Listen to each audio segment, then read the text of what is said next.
All right, welcome back, everybody. We're looking at the traveling epistles that Paul wrote while he was traveling on those 3 missionary journeys, and we've come to the book of 1 Corinthians. You already have a little bit of background in the previous video that you watched, and we're just going to go a little deeper now into some of the historical background of this church, and then in the second video, a little bit of the content of 1 Corinthians and the issues that Paul deals with in terms of how to live out the Christian life, which the Corinthians are having difficulty doing. But in this first one, we'll talk just a little bit about the background of the Corinthian church. So you can see here on this slide that Paul founded this church on the 2nd missionary journey, and that's recorded in the book of Acts. Here's Acts 18. It says that Paul went to Corinth, and when he got there, he met this Christian couple, Aquila and Priscilla, a married couple. And this text actually tells us that Paul was a tent maker, so he got a job and he stayed with this couple and worked with them. And at the end here it says Paul that stayed in Corinth for about 1.5 years. Now that's a long time. So Paul had a very long and fruitful ministry in the city of Corinth. He lived with this Christian couple, Aquila and Priscilla, and he had a job which he worked all week long, and then it says every Sabbath he reasoned in the synagogue to persuade the Jews and Greeks to faith in Jesus Christ. So Paul had a long ministry in the city of Corinth. All did not go so well, though, in Corinth, because as Paul preached, usually it was the Jews who created trouble. They didn't like what Paul was saying about faith in Christ, and they thought he was attacking the Jewish traditions. So as usual, these Jewish people bring charges against Paul in the city of Corinth. They actually bring legal charges and bring him into court. And a person by the name of Gallio, who was the governor in this area, Corinth was the capital city, and Gallio, the governor, lived in Corinth. These Jews bring charges against Paul in the city of Corinth. They take him into court. But Gallio, the governor, this Roman governor, a secular man, listens to the case, and at the end, he basically dismisses the case and says, I'm not going to be a judge of such things. In essence, you have a Roman secular official sort of coming to the defense of Paul in this city of Corinth. Kind of an unusual thing, but that's what happens. So on the 2nd missionary journey, the gospel reaches Europe, which is where Corinth is. Here you can see the area of the 2nd missionary journey. This is the continent of Europe over here, and this is basically where Paul's going to do most of his work on the 2nd missionary journey. Here's a map of Paul's 2nd missionary journey. He leaves from the mother church here in Syrian Antioch, travels back again through those Galatian towns, which we've already talked about, to whom Paul writes the letter to the Galatians, travels west, and then across this peninsula. First stop is Philippi, plants a church there, writes a letter, the Philippians. Then Thessalonica, plants a church there. We'll write back to them, 1st and 2nd Thessalonians. Plants a church in Berea, no New Testament letter to them. Then goes to Athens, has very little response to the gospel there. It's a city of philosophy and scholarly learning, and basically Paul gets ridiculed in the city of Athens. But then he travels to the city of Corinth. And Corinth is not very far from Athens. Corinth at that time was a much larger city than Athens. Corinth was sort of a modern, sort of New York City, one of the largest cities in the world. And so Paul stays this 1.5 years in Corinth, preaches on the Sabbath, works during the week, lives with Priscilla and Aquila, and in the end, plants a large and gifted church. Then he briefly stops off in Ephesus before he returns to Israel, goes to Jerusalem, and then back to the mother church in Syrian Antioch. So we're talking about Paul in Corinth on this 2nd missionary journey.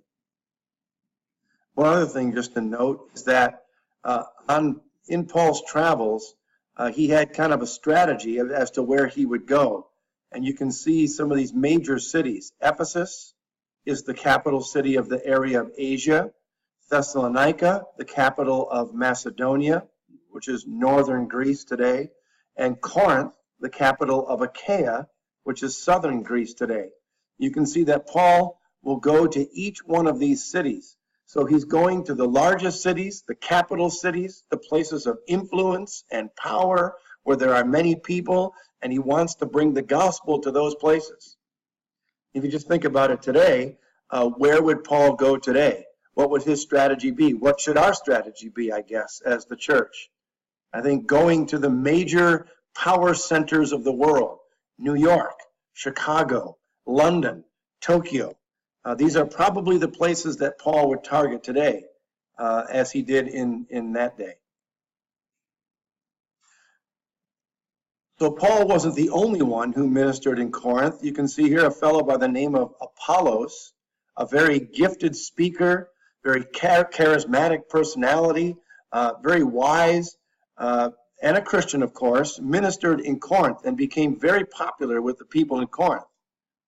Peter, one of Jesus' disciples, also did some work in Corinth and was very popular in that city as well.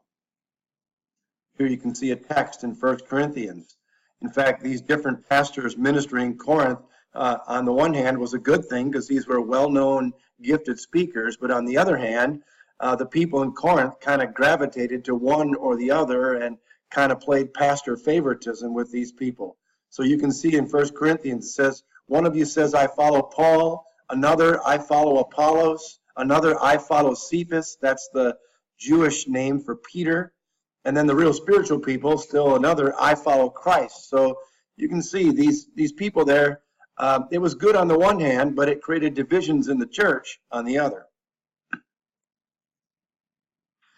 So Corinth was, as we said, a large city. It was a commercial center located on in a strategic place, kind of on a major north-south highway, and then located on an isthmus between two bodies of water. So you would have sea travel from both the east and the west coming to Corinth, north and south travel on the major highway. So it was a huge commercial city.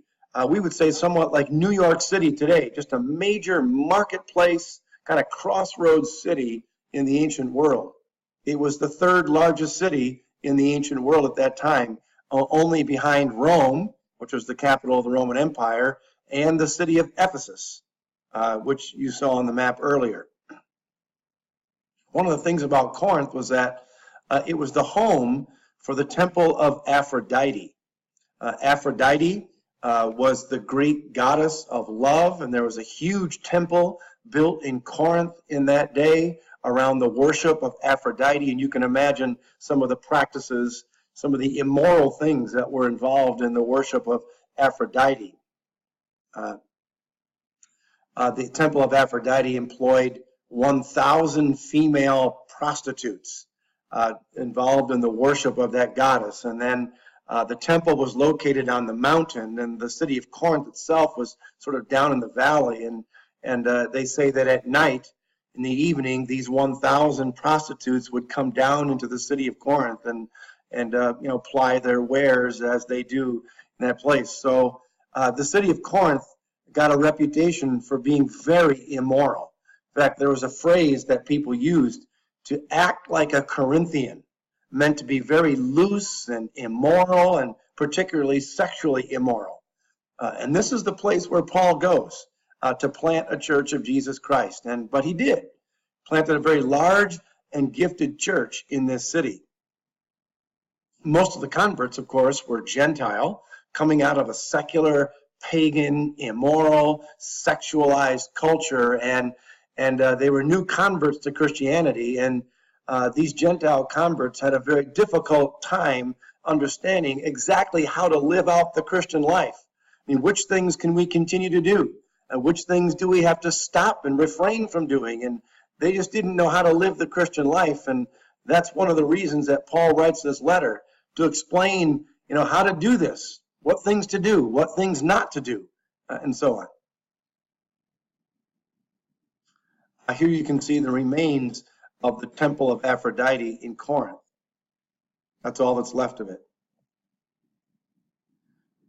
Also, the remains of a temple of Apollo, another one of the Greek gods. So you can see Corinth was an immoral place, a commercial center, but also just all kinds of strange religion and spiritualities around the worship of Greek and Roman gods.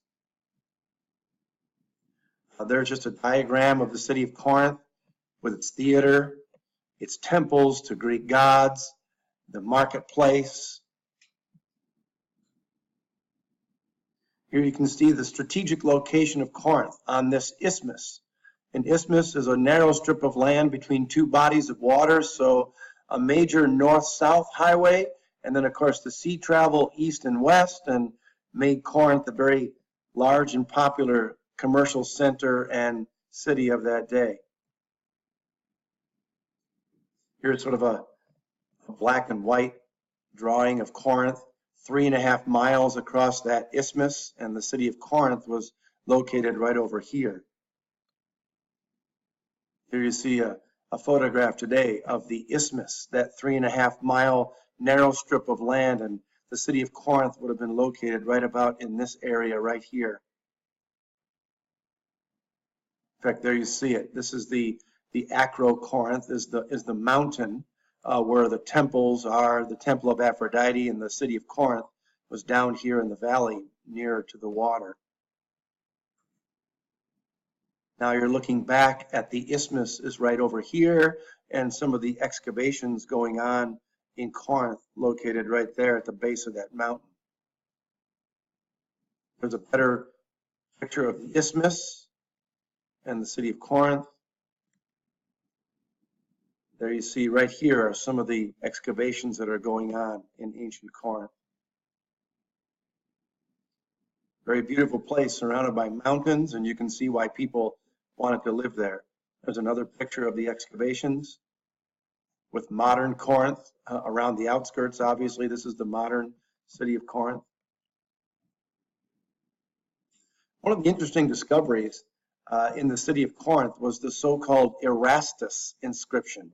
You can barely see it right here. It's kind of an inscription, though, with this person's name on it, Erastus.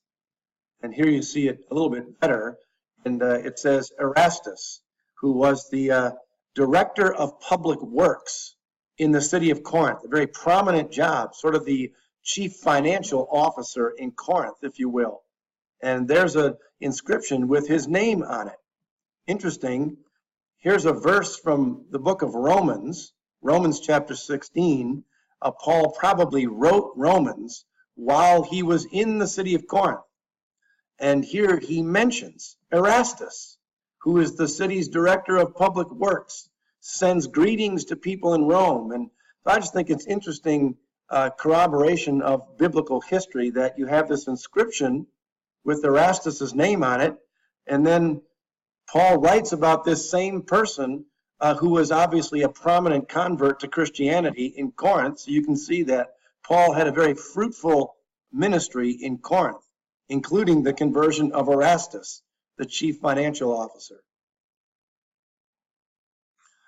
In ancient times, that 3.5 mile isthmus between the two bodies of water, the ships would, to get across there, would sometimes unload all of the cargo and then actually drag the ships through this little canal. You can see it here, across that 3.5 miles, and then put in on the other side and reload the ship.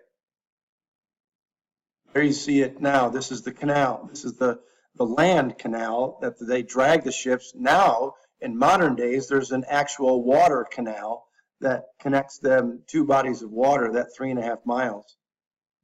There you see the canal. There's the modern day canal in Corinth, kind of interesting. Kind of like the Panama Canal, but this is in Corinth, of course. There's the canal. There it is. You can see some of the modern day ships now that come through that canal, just as they did 2,000 years ago when Paul was there. Of course, the ships weren't that big, but it was a place of commercial travel. So, how how many letters did Paul actually write to the Corinthians? Well, we think it's probably 4. 2 of them, of course, are in the New Testament, and then 2 that we just know that he wrote but don't have. The first letter is the so-called lost letter, called lost letter because it's lost and we don't have it. Paul actually refers to this letter in 1 Corinthians 5. He says, I've written you in my letter, but now I'm writing you. So it refers to a previous letter before 1 Corinthians. And of course, Paul writes 1 Corinthians. Then he writes a letter that's called the severe letter because Paul says it was written with many tears. He refers to it in 2 Corinthians. Here you see that reference in 2 Corinthians. He says, I wrote you out of great distress and anguish with many tears. Well, that's not 1 Corinthians, and it's not 2 Corinthians, so it must be another letter.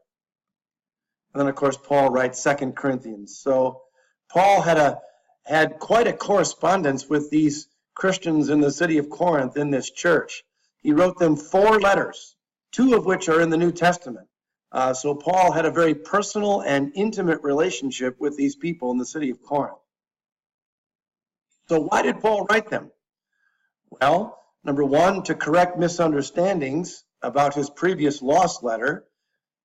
Secondly, he writes because he's received bad news about divisions in the church. I referred to that earlier. There was pastor favoritism between Paul and Apollos and Peter, and some wanted to just follow Christ, and there were these divisions and cliques developing in the church. Here's the text again. One says, I follow Paul. Another, I follow Apollos. Another, I follow Peter. And still others, I follow Christ. And it was creating these divisions in the body of Christ. But the main reason that Paul writes to these Corinthians is number 3 here, to address questions that they have asked about the Christian life and problems in the church. Apparently, the Corinthians wrote letters to Paul as well, asking him questions about how to live the Christian life. Should we get divorced? Should we stay married? What do we do about taking people to court? What do we do about eating food that's been sacrificed to idols? How do we live out the Christian life? All these questions. And so that's the main reason that Paul writes to them, to answer their questions about how to live out this Christian life since they're brand new Christians. Paul writes this letter from Ephesus towards the end of the 3rd missionary journey in about 55 AD. So on the third journey, Paul spent 3 years in Ephesus. At the end of that journey, he writes over to these people in Corinth. You can see the references in 1 Corinthians 16 where he mentions that he's in Ephesus, writing to them in Corinth.